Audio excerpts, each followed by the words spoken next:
Saturday. এই যে চা বিস্কুট নিয়ে বসে পড়েছি। তোমাদের সবার উইকেন্ড কেমন কাটছে? যাদের যাদের 3 দিন ছুটি আর যাদের যাদের আজকের থেকে উইকেন্ড স্টার্ট হলো, সবাই এনজয় করো উইকেন্ডটা আর খুব ভালো কাটিও স্যাটারডেটা। চলো আগে আগে দেখতে থাকো আমার ব্লগে কী হতে চলেছে। Good morning. কি করছো তুমি? হ্যাঁ, সকাল সকাল কালার করছো কেন এত? তো বিছানাটার কি দুর্দশা করেছো তুমি? এদিকে মাম্মাম এখন টিচার্স ডের কার্ড বানাচ্ছে, ফাইনাল লুক হয়ে গেলে দেখাচ্ছে, তাই তো?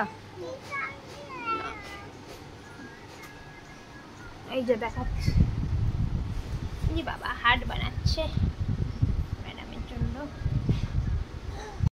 যে মাম্মাম টিচার্স ডের জন্য একটা কার্ড বানিয়েছে ড্রয়িং ম্যামের জন্য। কেমন হয়েছে একটু জানাবে। এই ব্রেকফাস্ট নিয়ে বসে পড়েছি, আজকে রুটি, পরোটা, মিক্স ডাল আর আচার। চলো খেয়ে এসেছি রান্নাঘরে। এই এখন ভেটকি মাছ বানাবো, ভাবছি একটু দই ভেটকি ইনোভেটিভ কিছু রান্না করবো। তো চলো রান্নাটা, মাছগুলো ভেজে নিই, তারপরে রান্নাটা করবো। একটু বিরিয়ানির চাল ভিজিয়ে রেখেছি, ডিম দিয়ে একটা এগ রাইস টাইপের বানিয়ে।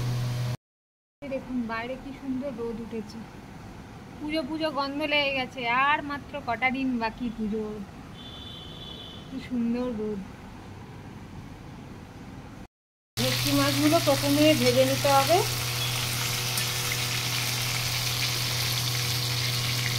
আজকে বানাচ্ছে একটি ভেটকি মাছের কালিয়া।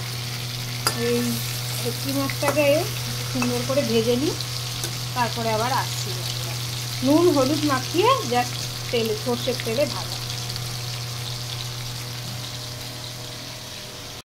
তেলের মধ্যে গোটা গরম মশলা আর জিরে ফোড়ন দিয়েছি, আর এখানে মাছগুলো ভাজা হয়ে গেছে।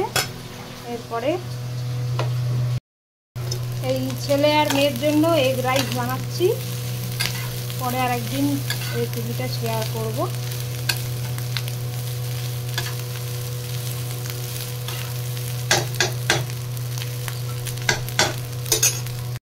নানু স্নান টান করে এসছে নিন্নির বাড়ি থেকে, এখন এগ রাইস খাচ্ছে মাম্মামের বানানো। ভালো হয়েছে নানু? ভালো হয়েছে। ভেটকি মাছগুলোকে এবারে এই যে দিয়ে দিয়েছি। আমার রান্না রেডি। আর একটু গরম মশলা গুঁড়ো লাস্টে ছড়িয়ে দিলেই ভেটকি মাছের কালিয়া রেডি। আমার ভেটকি মাছ রেডি। কেমন দেখতে হচ্ছে। ওই যে মাম্মামকে আজকে এগ ফ্রাইড রাইস, ভেটকি কালিয়া আর ভেন্ডি ভাজা দিয়েছি খেতে। খেয়ে দেখো তো কেমন হয়েছে। চিবাও আগে, ভালো হয়েছে।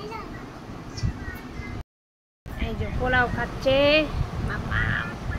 পোলাও না তো, sorry, egg fried rice. Lunch করতে বসে পড়েছি। আজকে হচ্ছে আলু ফুলকপির তরকারি, আর ইয়ে তো দেখালাম, ভেটকি মাছের কালিয়া বানিয়েছি, আর শাক ভাজা, আর হচ্ছে মুগ ডাল, আর ফুলকপি আলুর তরকারি। তো এই দিয়ে লাঞ্চ হয়ে যাবে। চলো খেয়ে নিই।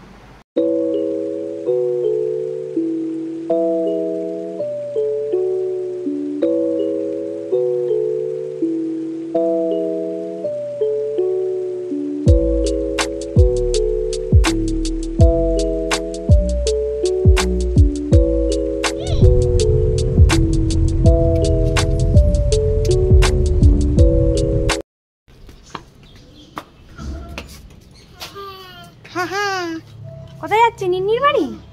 হ্যাঁ হ্যাঁ হ্যাঁ, হাতটা সরা, ওই দিকে ঠিক আছে, লিফট আসছে। ওদের এখন দাদুর বাড়ি এসছে। এই যে মাঠি খাচ্ছে। কি ফ্যান চলছে তো। এইদিকে দাদু বসে আছে।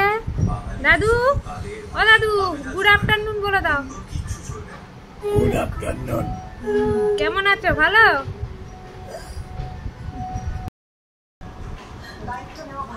আঙুলে ঢুকিয়ে চা খাও। হ্যাঁ, ওলে বাবালে, ওলে বাবালে, কিরম করে চা খায় তো জো, উলি বাবা।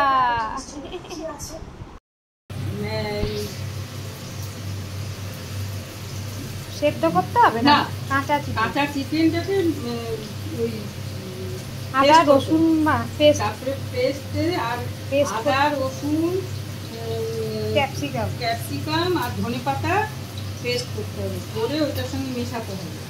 মিশিয়ে একটু ব্রেড ক্রাম্বস, একটু ডিম, নুন আর দেখো মায়ের ঘর থেকে দেখাচ্ছি পূর্ণিমার চাঁদ, কি সুন্দর লাগছে বলো। অনেকক্ষণ বাদে ক্যামেরার সামনে এলাম, তো যা ঝড় বয়ে গেল, আর মানে সেইভাবে আমি সামনে আসতে পারিনি। ড্রয়িং ক্লাসে মেয়ে রেডি হয়েছে, আর ছেলে প্রচুর কান্নাকাটি করছিল, যার জন্য আমাকেও যেতে হলো। তো এরপরে গিয়ে আবার ফিরে এলাম। ফিরে এসে ছেলে পুরো মাঠ ঘুরলো, ঘুরে টুরে তারপর মায়ের ঘরে গেল। মায়ের ঘর থেকে এসে তারপর আবার এই যে এখন বসেছি, তোজো বসে আছে। চলো, গুড ইভিনিং সবাইকে। কি হুজ্জুতি মানাচ্ছি রে? আর সন্ধে দিয়েছি, নকুল দানা খাচ্ছি। চলো পরে কথা হচ্ছে। তো ডিনার করতে বসে পড়েছি। তো চলো, ওইদিকে একটু প্রজাপতি চলছে, সেটাও দেখছি। এখন একটু ডিনার করতে এসেছি, ডিনার করে নিয়ে তারপর ব্লগটা এন্ড করে দিই। চলো, আজকের মতন tata, bye bye, good night, sweet dream. সবাই ভালো থেকো। কালকে আবার একটা ফ্রেশ ব্লগ নিয়ে তোমাদের সামনে